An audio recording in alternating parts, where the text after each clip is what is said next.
Olá.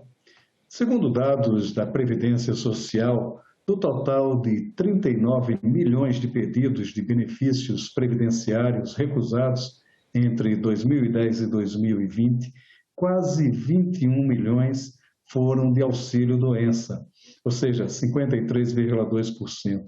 Por que tantos desses pedidos são recusados? Este é o tema da nossa conversa com Carla Benedetti, mestre em Direito Previdenciário e associada do Instituto Brasileiro de Direito Previdenciário.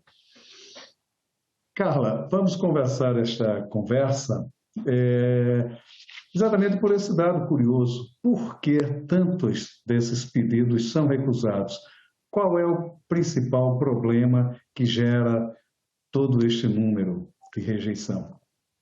Olá a todos, primeiramente. Bom, na verdade, a perícia é bastante rigorosa do INSS, né?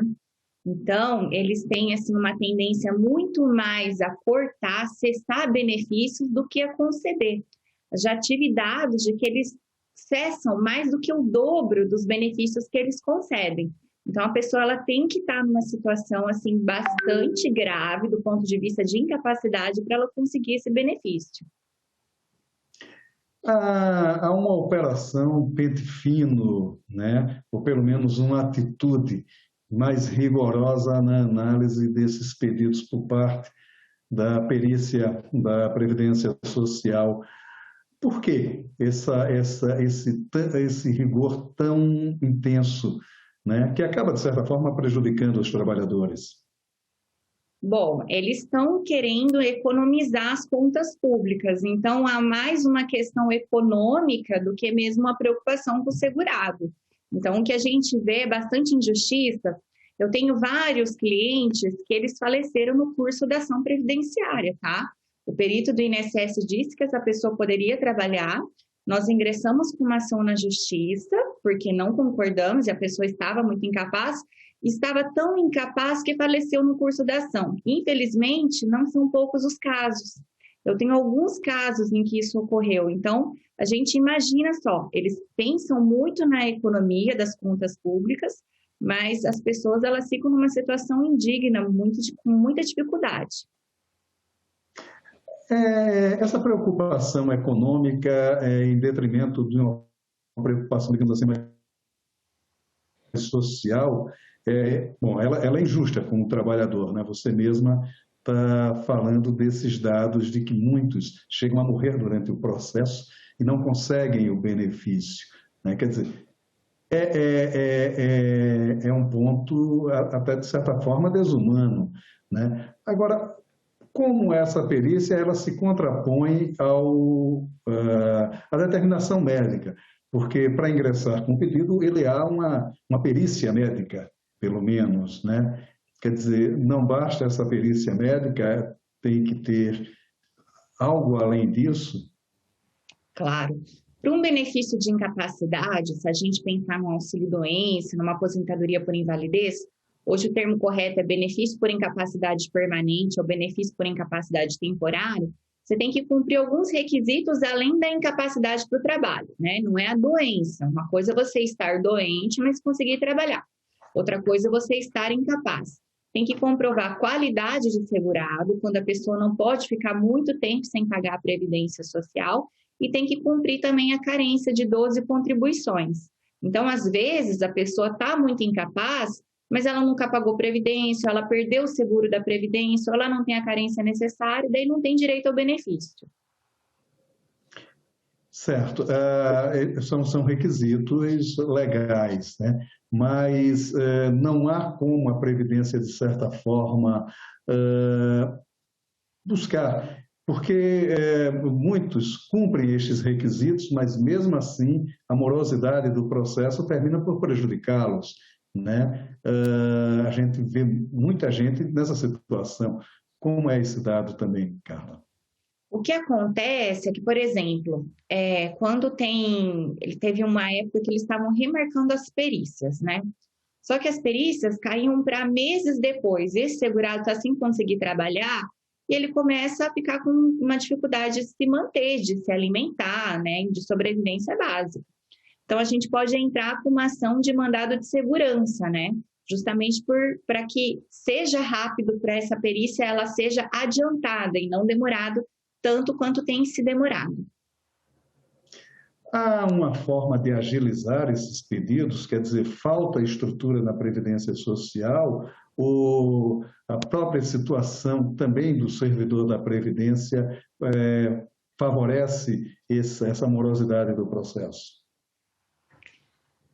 O que dá para fazer é a questão do mandado de segurança, mas assim, por simplesmente esperar 2, 3 meses uma perícia, não tem nada que a gente possa fazer, não tem nenhum milagre que possa ser feito, infelizmente.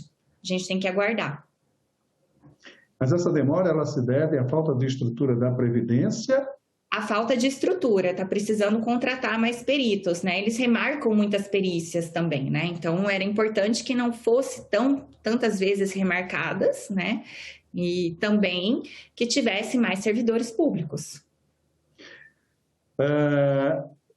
Toda doença garante esse auxílio previdenciário? Quer dizer, quais são os principais requisitos do ponto de vista de saúde para o segurado pedir este auxílio? Não é toda doença, não, né? Então, na verdade, o que a gente comentou não é a doença, é a incapacidade. Então, vamos supor que eu tenho um problema na coluna, estou doente, mas esse problema na coluna, diante de um trabalho intelectual que eu exerço, eu consigo trabalhar, ainda que com uma dificuldade. Então, eu não gero direito a um benefício de auxílio-doença.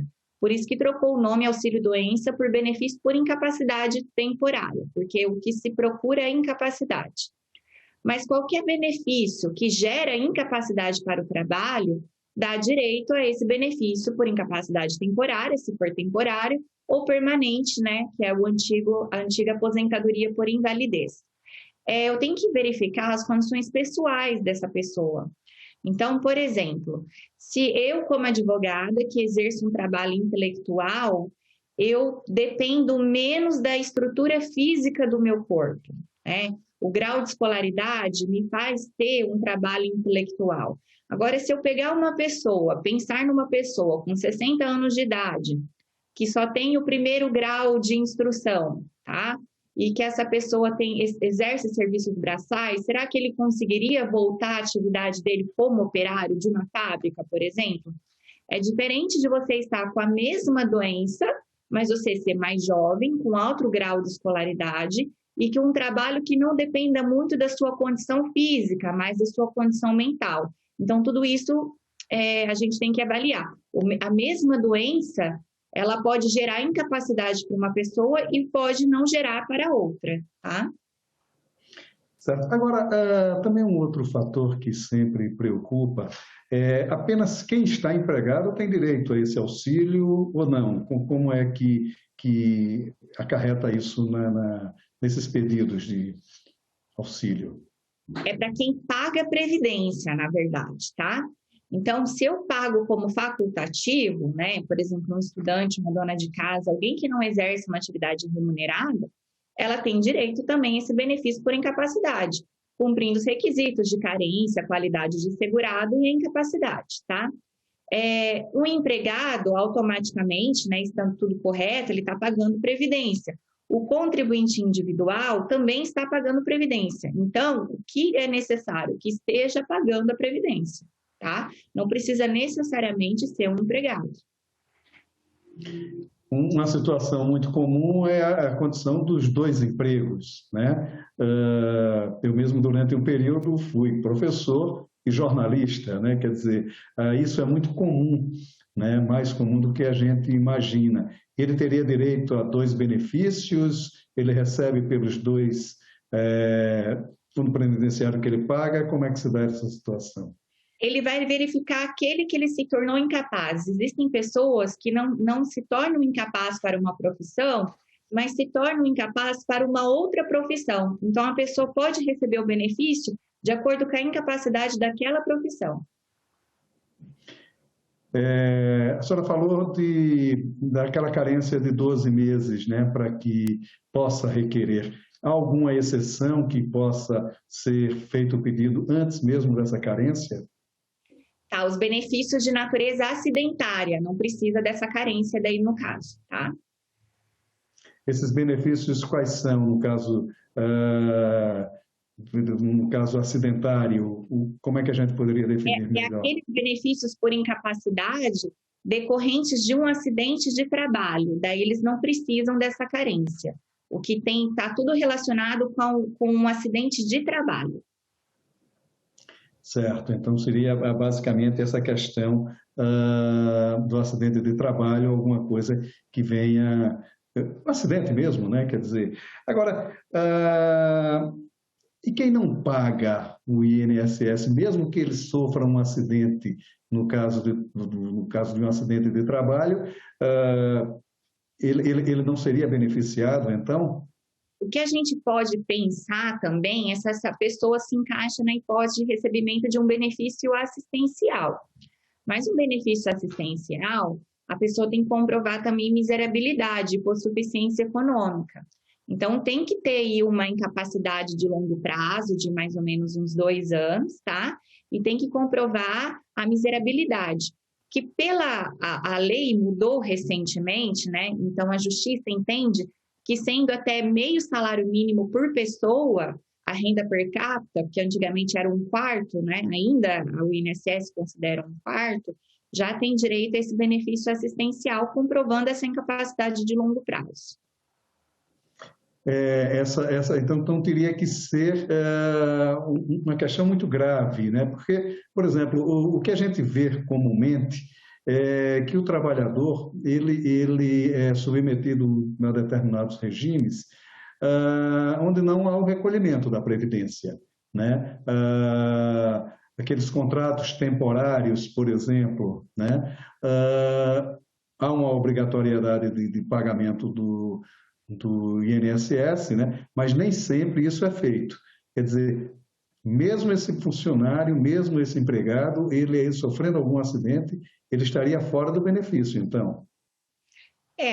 Vai ter que analisar caso a caso, né? Pode ser que se a gente comprove que ele era realmente um empregado, depende a quanto tempo, às vezes pode fazer uma caracterização, trabalhou sem registro, a gente caracteriza que trabalhou como empregado, que, portanto, deveria gozar de todos os direitos à previdência social. A gente pode tentar provar esse vínculo para ele receber alguma coisa.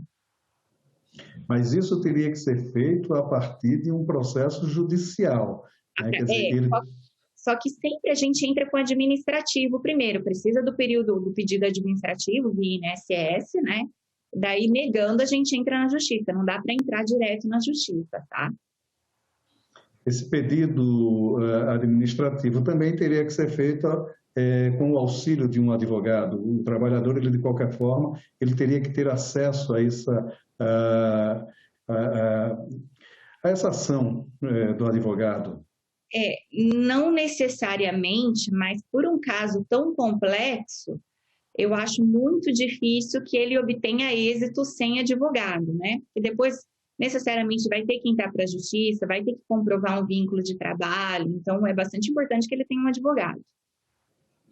E isso demanda muito tempo, né? Porque a justiça também tem seus prazos, né? E, nesse caso, como fica a condição do trabalhador? Daí ele fica sem receber nada por um tempo. Uma ação na justiça de auxílio-doença, ela vai em torno de 8 meses a 1 ano na minha região, tá? Então, pode ser que por muito tempo a pessoa ela fica numa situação bastante difícil, mas não tem o que fazer também, tem que aguardar. No caso do atestado médico, ele por si só não já seria digamos assim, um documento forte o suficiente para que a Previdência já pelo menos fizesse a liberação desse auxílio, mesmo que corrigindo depois, caso o trabalhador não tenha esse direito, o atestado médico não é suficiente para já dar esse benefício? O atestado médico é o benefício mais importante, né? Eu sempre falo para o cliente que tem que estar escrito lá, atestar que ele não pode trabalhar. Muitos médicos, eles falam, não, quem verifica isso é o perito, eu não vou escrever nada. Mas a verdade é que se a gente não deixa o documento bem delimitado, bem certinho, escrito corretamente com todas as letras, eles não vão conceder o benefício, né? Então, os médicos, eles pensam que a perícia, né, o perito, o médico perito, ele vai analisar de forma ampla o caso, da melhor maneira possível. E não é assim que acontece, tá? A perícia, ela é muito rigorosa, então a gente não pode deixar indícios para eles cortarem e negarem, porque é muito fácil eles negarem e eles cortarem. Então, mas o que alguns tipos de doenças, né, de incapacidade, a gente precisa demonstrar isso também por exame. Quanto mais documento, melhor.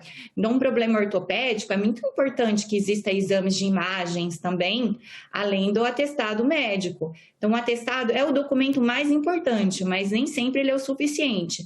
A gente tem que entrar munido com o maior número de provas para que seja concedido esse benefício não seja negado.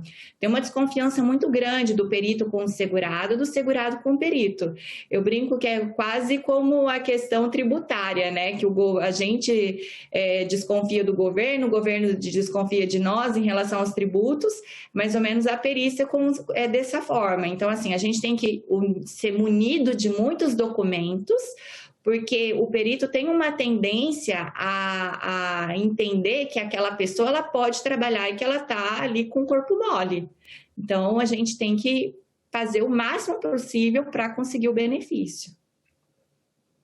Doenças do ponto de gravidades visíveis, digamos assim, né, como o caso da tuberculose, da hanseníase, do próprio câncer, né, em alguns casos de câncer, já não seria suficientemente o atestado médico para que favorecesse o trabalhador?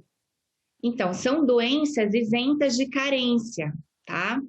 Mas isso não quer dizer que a gente não precise apresentar documento nenhum. Eu não me arriscaria. É mais evidente, mas a gente tem que demonstrar isso para o perito, né? Eles não concedem facilmente o benefício, então eu não arriscaria. O jogo é duro, né?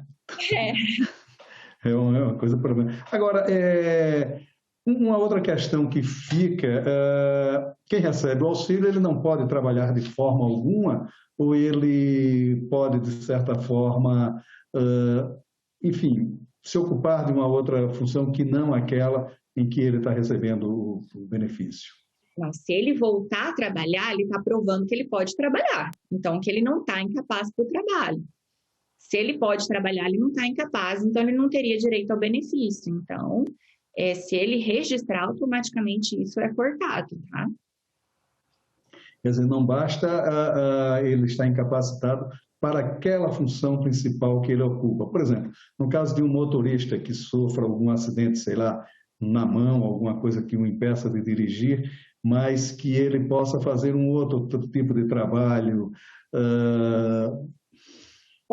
A gente pode avaliar a incapacidade somente para uma atividade, no caso. Certo. Então, ele de certa forma, poderia conciliar em tese. Se a incapacidade que ele recebeu foi para aquela atividade, tá? Certo. O INSS, ele pode negar o afastamento ou conceder um período inferior ao que foi solicitado? Isso também é uma prerrogativa do INSS? Ou ele precisa, de certa forma, obedecer às determinantes que estão no atestado médico? Não, ele pode achar que é por um período menor, isso ocorre muito. E como se dá neste caso? Como é que acontece nesse caso? É apenas uma avaliação da perícia que existe leva... a outra programada, né? Então, ele vai entender quando que a pessoa poderia se restabelecer. dessa pessoa faltando 15 dias para ela cessar o benefício dela, ela pode pedir uma prorrogação para continuar recebendo o benefício, né? Até tem uma questão de se julgar se a alta programada é inconstitucional, né? Porque muitas vezes a pessoa ainda está bastante incapaz e ela fica um tempo sem receber o benefício, porque demora as perícias, né? Depois ela vai receber os atrasados, tudo mais, mas ela fica um tempo sem renda. Mas faltando 15 dias para acessar o benefício, ela pode marcar de novo uma prorrogação.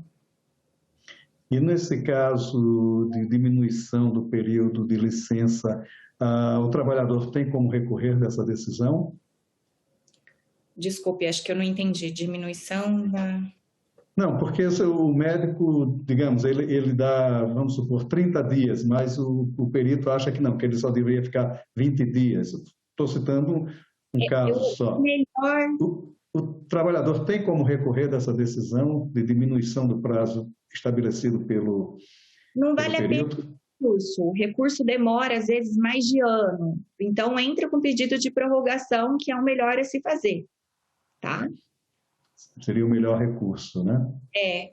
Inclusive, uma coisa que eu queria, por exemplo, com o meu cliente, quando é julgado, o perito julga que ele pode trabalhar, eu não entro com o recurso administrativo, tá? Porque ele demora mais que uma ação na justiça. E eles não costumam mudar a decisão do perito, eles não vão fazer isso, tá? Então, a gente entra com uma ação na justiça que demora menos que o recurso administrativo e a pessoa tem direito a uma nova perícia que pode mudar essa decisão.